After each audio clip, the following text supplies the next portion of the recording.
Good evening, cult members. Welcome to the Pop Culture Cult. I'm Sean. I'm Janice. And this is review number 2. This is going to be fun. Review number 2. I swear I'm sober. Could be the problem. We just got home from Widows, and this will be our review of Widows. Non-spoiler review. We are not going to spoil anything that happens. Normally with a movie like this, I'm like, we'll just talk about the movie and you make your own decisions, but I don't know what we're going to talk about. It was pretty. Steve McQueen is a badass. Viola Davis is a badass. Thanks for coming. We can't talk about. We will not talk about spoilers or plot points, but I do want to talk about. Let's talk about what Steve McQueen was doing in this. What the movie is. So we'll get the hard part out of the way first. Okay. I really liked the super, at times, almost too slow build in this movie. Yes. And like we talked about on the way home, I think that was necessary for all the things that he was trying to convey. There's a lot of social issues. Yes. A lot. Yeah. A lot of social issues. But it's not. There's a lot of social issues, but it's not like beating you over the head with. It was more pointing it out than it was really actually call to arms kind of thing. Well, yeah, and some of it was so I don't.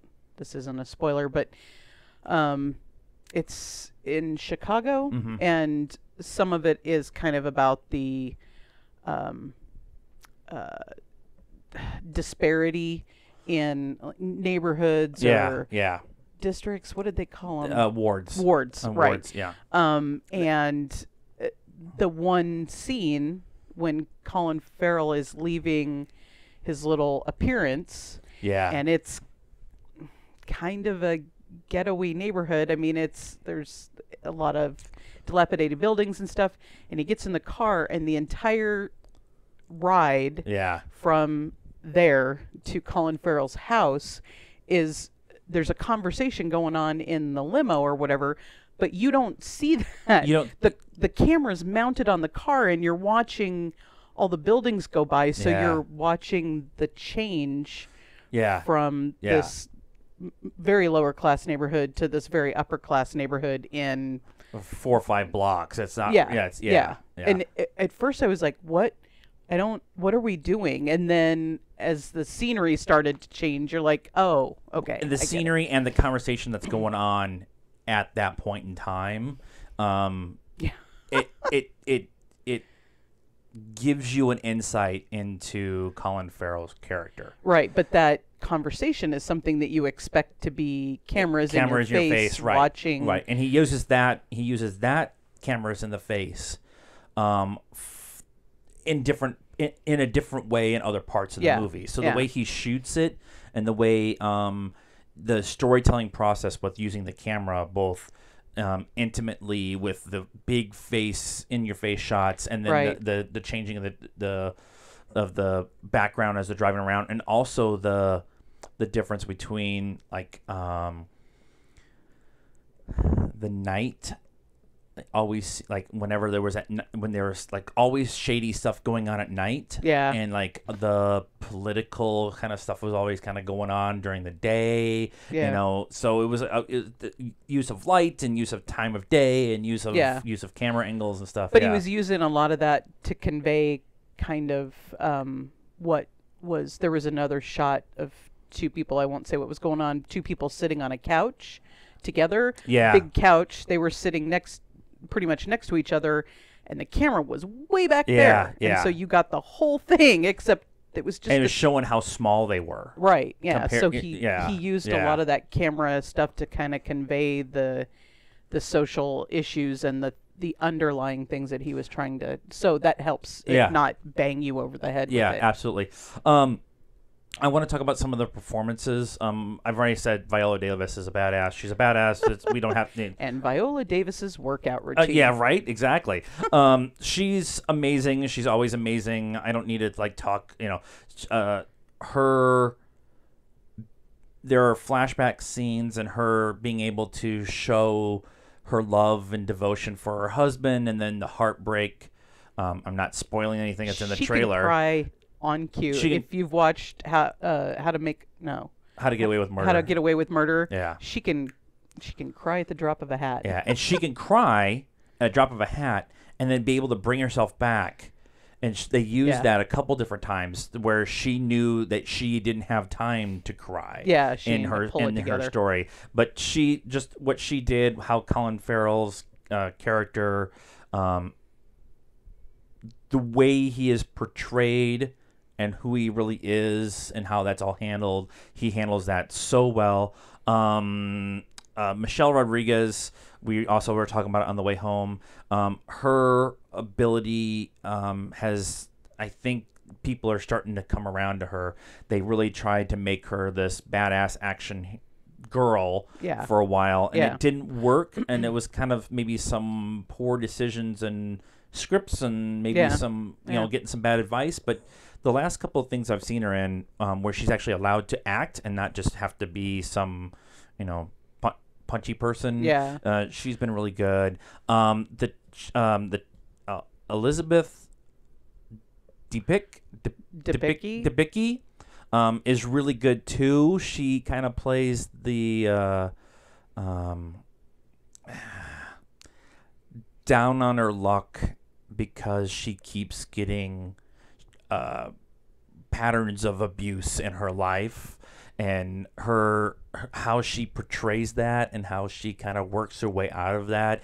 I loved her story arc. I love how her arc was. Yeah, I really expected her to go kind of in a stereotypical way, and she definitely.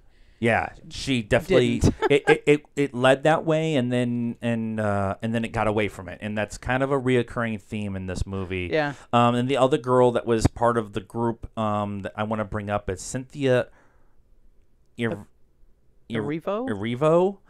She's fairly new to the acting scene. She's only got a couple of credits to her name. Bad Times at El Royale was in there. Yeah. So and Step.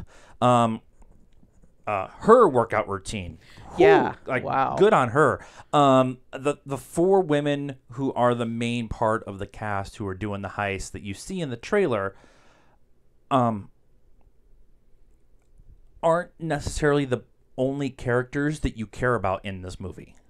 There are story arcs and different levels of it going on at the same time, and the way Steve McQueen is able to interweave them so you care about all the characters, and you hate Daniel Kaluuya. You hate him.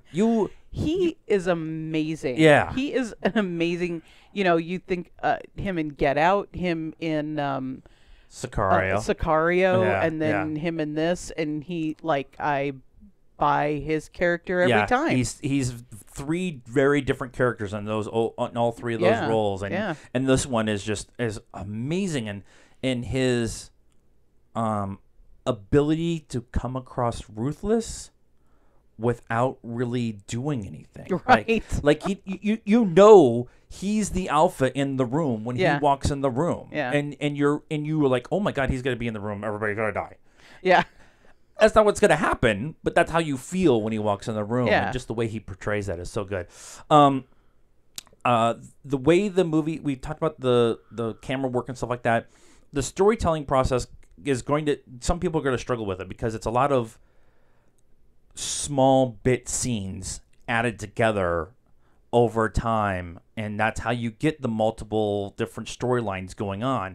But each scene is never really more than 15 or 20 seconds, except for a few of the big heist scene at the end and that kind of thing. Yeah. But the storytelling part where you're building up relationships with the characters, all of those scenes are very short scenes. Yeah. And quick cut.